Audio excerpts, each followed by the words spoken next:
Welcome back to another episode of Real Talk, Real Sports with my co-host Michael Sanchez and your host Anthony Sanchez. Well, there's been a lot going on in the past week and a half in sports. You got the Marlins, you got the NFL Combine, you got the Miami Heat, you had the All-Star break that went and came, and it was a lot of exciting times. Basically, the Marlins have reported to spring training, the full team, as of February 20th. You got the pitchers, catchers there a week earlier before that. But it looks like the team is, there's some excitement around the team. Mike Redmond looks like he's ready to take on the challenge after experiencing his first year as a manager. They have a few players that are peaking at the right time, like Jose Fernandez. You bring Jared Saltalamacchia, who was Boston Red Sox as the catcher, won a World Series. You got Rafael Furcal, the veteran. Another World Series winner with the St. Louis Cardinals. Exactly. He brings experience and leadership to the infield. You got Giancarlo Stanton, who looks a little happier this season because we actually put some pieces to kind of help the offense this year, and it doesn't not all on his shoulders. And you have Marcell Ozuna, who a lot of people don't remember him. He started playing center field last year, and he came on like wildfire. And I think that this year he has an opportunity to show what he has, and he's coming in projected to be the center fielder. Any take on the roster this year that the Marlins are man, I'm very excited to see Jose Fernandez. This guy, Rookie of the Year, All-Star, only 21 years old, an ERA of a 2.19. This guy is very exciting to watch. He had a great record last season of 12-6.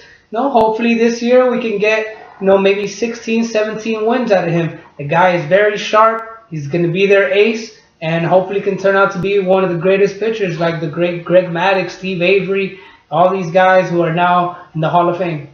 Well, no, it's a good thing you bring up Jose Fernandez. Jose Fernandez is definitely bringing some excitement to the Marlins. I think he's definitely going to bring people back into the seats. Jose Fernandez, maybe you want to talk a little bit about his 2013 Rookie of the Year campaign. I mean, he won that award out of nowhere. People didn't really expect much of him coming out of Double-A ball, and look at him now. The guy's a great pitcher, and even for a pitcher, you can't leave his batting out. The guy bats at least a 180 to 190 average. Does great for a pitcher.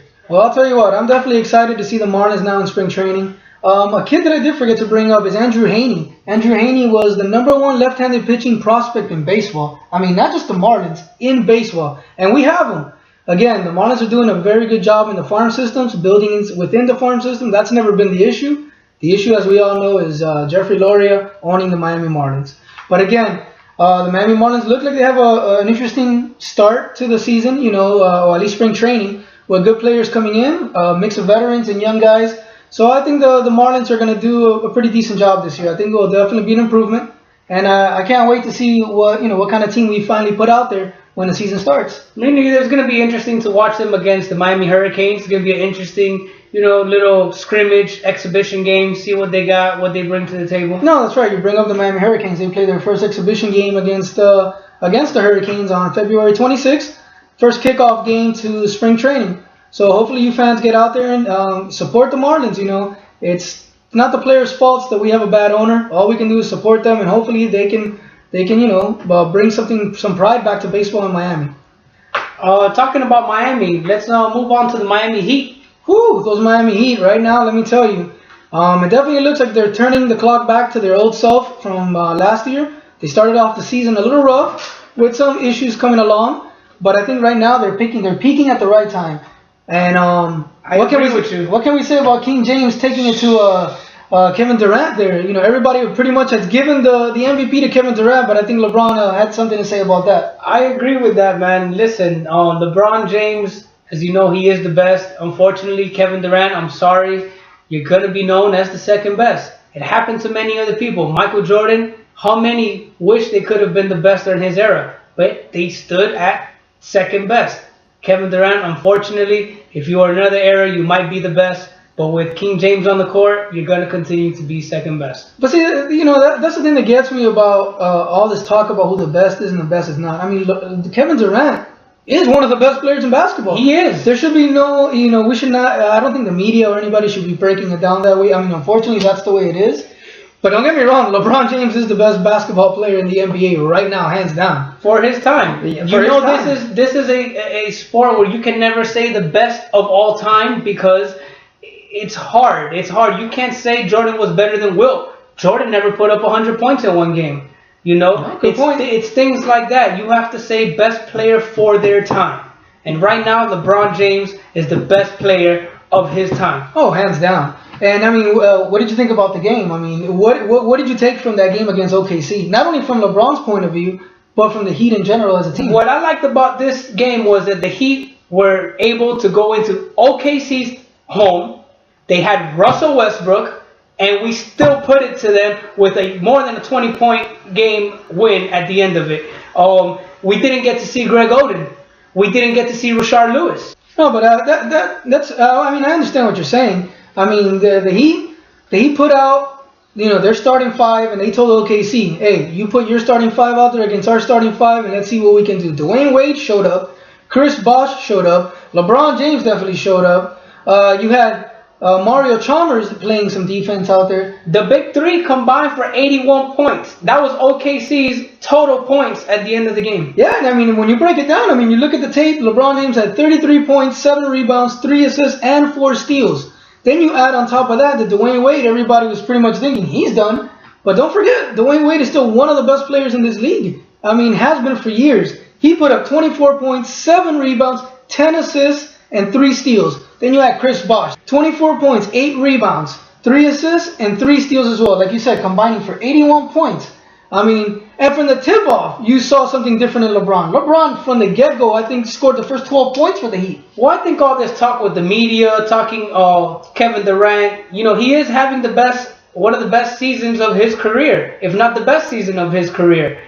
But LeBron continues to impact us day after day and game after game. I mean, the guy is just, I'm sorry, he's too impressive. And for all you out there who are a little concerned about the Pacers going out and getting Evan Turner, listen, you have nothing to worry about. This might have been a big mistake by the Pacers. How do you let go of Danny Granger, who has been there, knows the system, has been helping you off the bench? Now you're going to bring back a guy, Evan Turner from the Sixers, who's a I need the ball in my hands type of guy. You already have Paul George for that. But what do you say to those that say, well, Danny Granger was a shell of himself. He was no longer that shooter. He was no longer that player that you can count on. He was injured all the time. And every time he does come back, he just seems to get injured again. I understand what you're saying. But then at the same time, I look at Evan Turner. Younger kid, in the first round drafted at Ohio State. Can score the ball. There's no doubt about that the guy can score. I think he was averaging about 17 points a game for the Sixers. You're right. The only thing my concern is, and then I can understand this could be a concern, is the flow of what you already had with the Pacers. The Pacers knew who they were, how they go about the guys on the bench, who would come in at what time. Now you got a guy that maybe is going to say, hey, give me the ball. I want to score a little bit more. Or I want to just shoot it. So I can understand that. And a perfect example of that, we bring it back to the OKC game. Russell Westbrook was out for a long time. OKC was looking nice.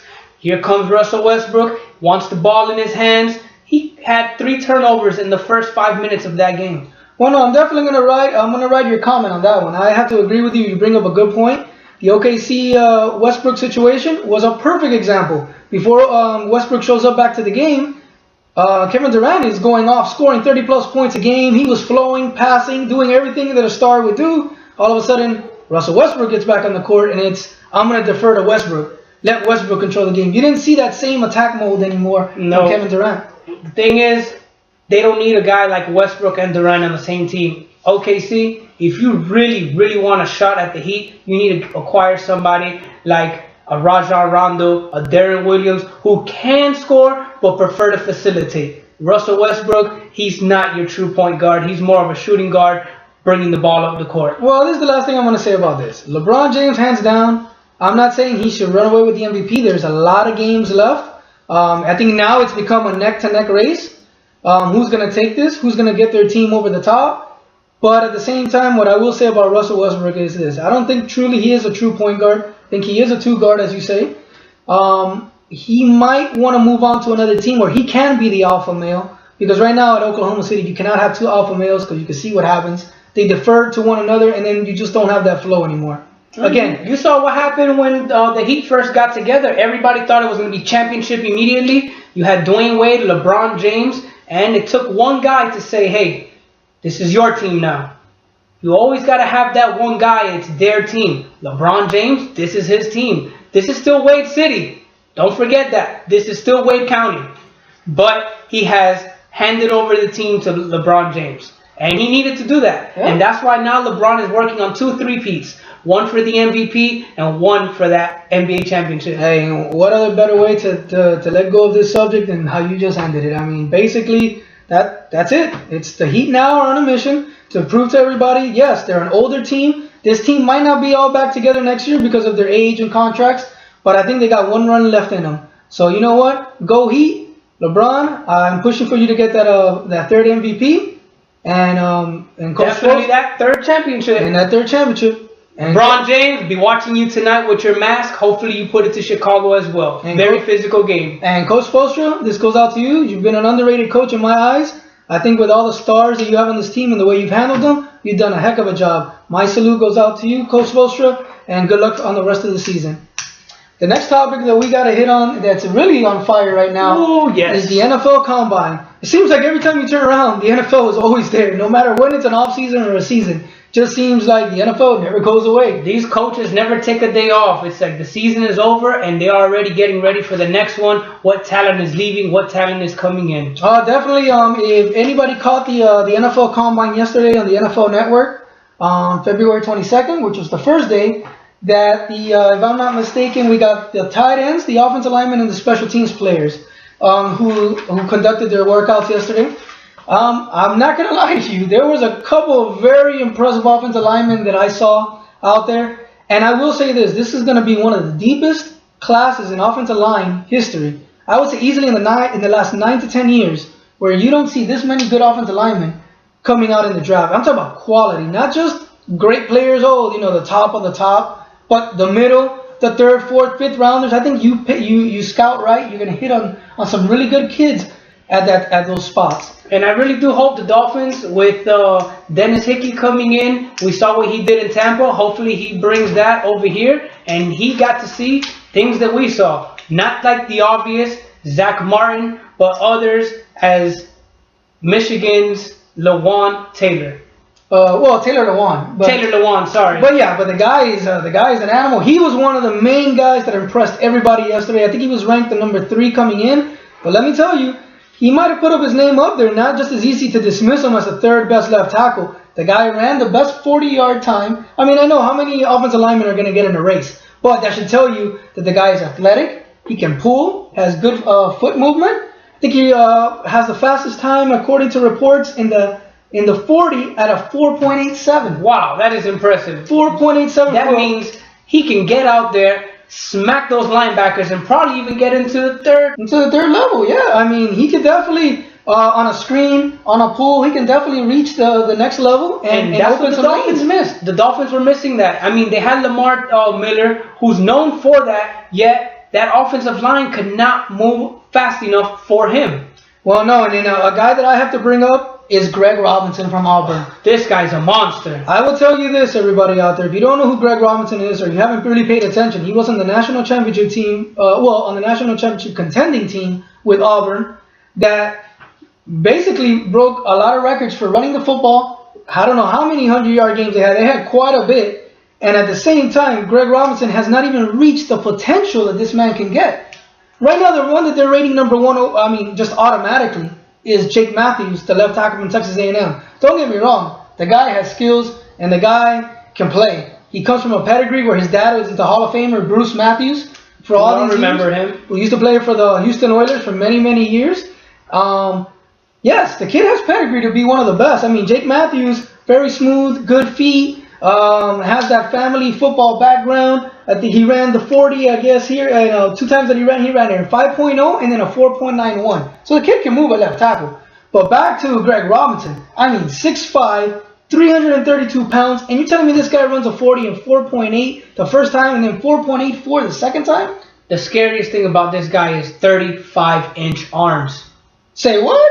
35-inch arms. 35-inch arms. Hulk Hogan had 24-inch arms. I should just tell you something. And that man had pythons. Yes. Greg Robinson will be moving people out the way. Oh, let me tell you, you watch him yesterday at the combine doing those passing drills and those strength drills, and you just have a man among boys there. One thing I do like about Zack Martin, though, bringing his name back up, is how versatile he is. This is a perfect utility, solid offensive lineman. One of your guards goes down, he can play the guard position. He can play the right tackle, the left tackle, even though in Notre Dame he played left tackle his whole career there. No, to piggyback back off what you just said there, I mean, yes, he was a very good left tackle. Nobody's saying he can't play left tackle. As a matter of fact, they like him as a left tackle.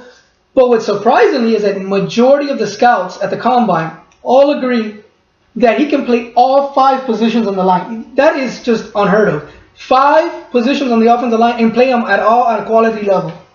And again, I bring up back Taylor Lewan, because Taylor Lewan at one point was considered to be available at number 19th overall for the Dolphins. I don't know now, guys. I mean, Taylor Lewan now, it looks like he's going to be shooting up the draft stock, because he came in there as the number 3, and everything he showed yesterday is that he is ready to start for anybody at left tackle. And he's your prototypical left tackle. And for you Dolphin fans out there, he's going to remind you a lot of a guy that used to be our number 1 overall pick in Jake Long. He wears number 77 as well, and he's from Michigan. Plays the left tackle the way it should be, big, strong, physical, has a mean streak, and has been known to be real nasty on the field. Not in a bad way, but on the field.